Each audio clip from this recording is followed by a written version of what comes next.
800 रुपये प्रति बोरी की दर से तथा चावल की 8 बोरियां 1000 रुपये प्रति बोरी की दर से और चावल की 5 बोरियां 1200 रुपये प्रति बोरी की दर से उसने खरीदी है। ठीक है। अगला है चावल की एक बोरी की औसत लागत कितनी है। ठीक है।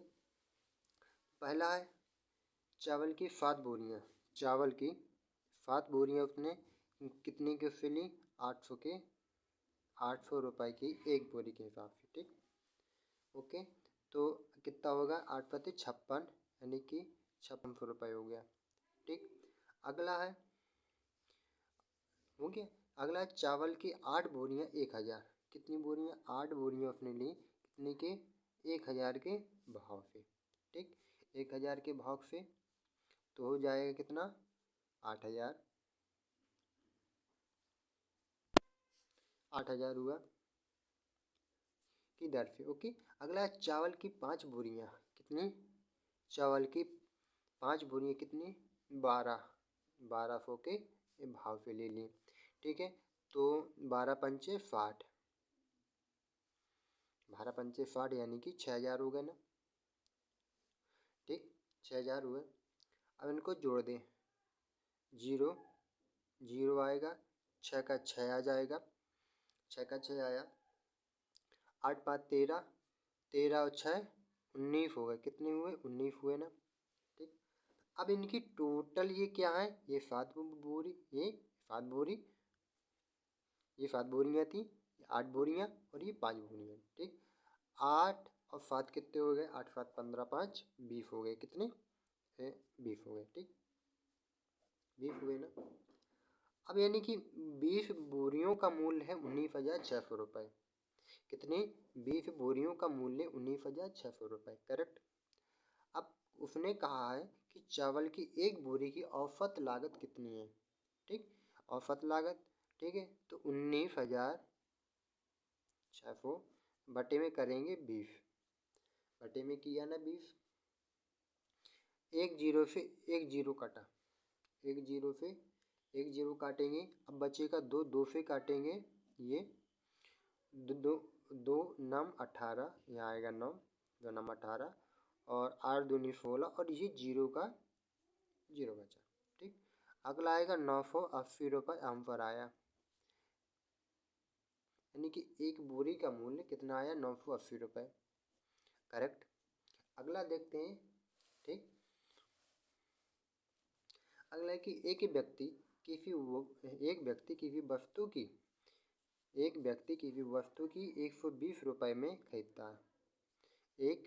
एक व्यक्ति किसी वस्तु को एक व्यक्ति किसी वस्तु को 120 रुपये में खरीदता है। ठीक। और उसे 150 रुपये में बेचता है, लाभ की प्रतिशतता बताइए। ठीक। लाभ की प्रतिशतता बताइए। देखो, उसने पहले 120 रुपये में उसने उसको खरीदा ना, और कितने में उसने बेचा, 150 रुपये में बेच दिया। 120 रुपये की उसने खरीदी और 150 में उसने बेची। अब उसे कुल कितने का हुआ लाभ, 30 रुपये का लाभ हुआ कि नहीं हुआ, 120 की ली और 150 की बेची, यानी कि 30 रुपये को उसे लाभ हुआ, करेक्ट। 30 रुपये का लाभ हुआ तो 30 आएगा ऊपर, 30 बटे 120 ही में तो हुआ ना अपना फायदा, जैसे 5% होता है तो 5% का मतलब होता है 5/100, 5% का उसे लाभ हुआ। ठीक है। उसे उसे लाभ हुआ 20, कितने का, 30 रुपये का, 120 रुपये में, 120 रुपये में लाभ हुआ। ठीक।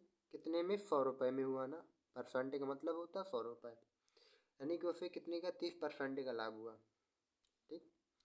तो बटे में 120 गुणे 100 लगेगा, एक जीरो से एक जीरो ये काटा। ठीक। अब इसे काटेंगे 4 से, 4 से काट दें,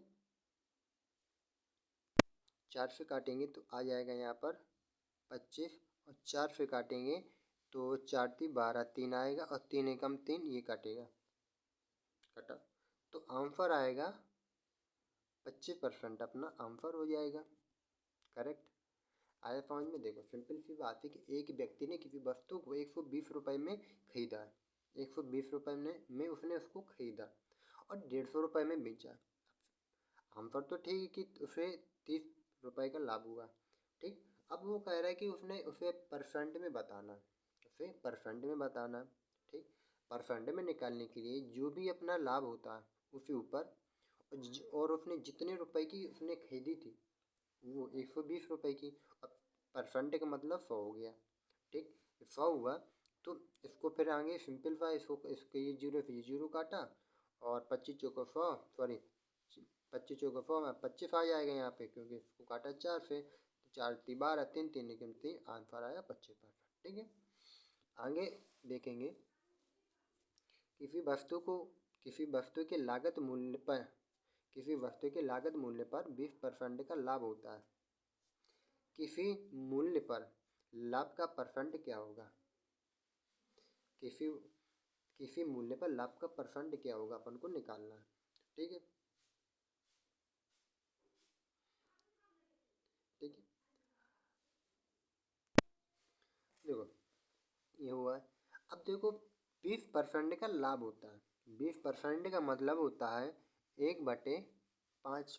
1/5 का मतलब होता है, देखो 20% बोला ना, 20% का मतलब हुआ 20/100 हुआ ना, और 20 से कम 20, 20 × 100 यानी कि 1/5 आ गया।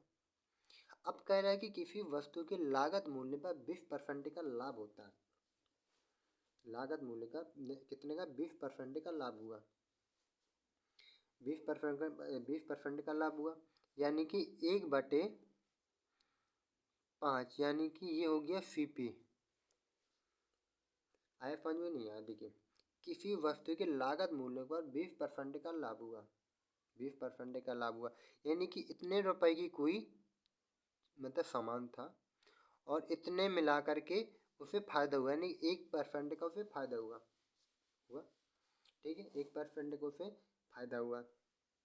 ठीक है, अब वो कह रहा है किसी वस्तु के लागत मूल्य पर उसने यानी कि 100 रुपये उसने लगाए हैं, उसी पे उसे 20% का लाभ हुआ ना, यानी कि 1/6 हुआ। 1/6 हुआ, 1/6 गुणे 100, क्योंकि उसके लागत मूल्य पर 20% का लाभ हुआ। किसी मूल्य पर लाभ का परसेंट क्या होगा? किसी मूल्य पर लाभ का परसेंट क्या होगा? ठीक है, अब उसने इन दोनों को जोड़ने के बाद 6 हुआ ना, यानी कि 1/6 का उसे लाभ हुआ। ये हुआ अपना SP, हुआ कि नहीं हुआ? ये वाला SP हुआ।